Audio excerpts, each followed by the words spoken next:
ఎప్పుడూ లక్ష్మీదేవి శ్రీ మహావిష్ణువు యొక్క పాదములను సేవించి ఆయనలో కలిసిపోయింది. అంటే ఎందుకండి ఆయన కాళ్ళు నొప్పా ఏమిటి? ఎప్పుడు ఆయన పాదముల దగ్గర కూర్చుని ఎందుకు అలా ఒత్తించుకుంటూ ఉంటాడు? లేకపోతే ఆయనకి స్త్రీల మీద ఏమైనా చులకనా? ఆ కాళ్ళు పట్టించుకోవడం ఏమిటి అని మీరు అనుకోకూడదు. దాని వెనక ఒక రహస్యం ఉంటుంది.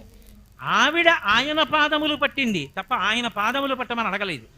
ఆయన పాదములు పట్టింది అన్న మాటకు అర్థం ఏమిటంటే ఆమె ధర్మపత్నిగా ఆయనని అనుగమించింది. ఆయన ఆమెకి ఇచ్చిన స్థానం గుండెల్లో ఇచ్చాడు. లక్ష్మీం క్షీరసముద్రనాజతనయాం శ్రీరంగధామీశ్వరీం ఈశానాం జగతోస్య వెంకటపతేర్ విష్ణోః పరాం ప్రేయసీం తద్వక్షస్థల నిత్యమాసరసికాం తక్షాంతి సంవర్ధినీం పద్మాలంకృత పాణిపల్లవ యుగాం పద్మాసనస్తాం శ్రియం వాత్సల్యాది గుణోజ్వలాం భగవతీం వందే జగన్మాతరం గుండెల్లో పెట్టుకున్నాడు. అంటే భర్తని అనుగమించిన భార్య ఎవరుంటుందో ఆమె ఆయన గుండెల్లోకి చేరుతుంది.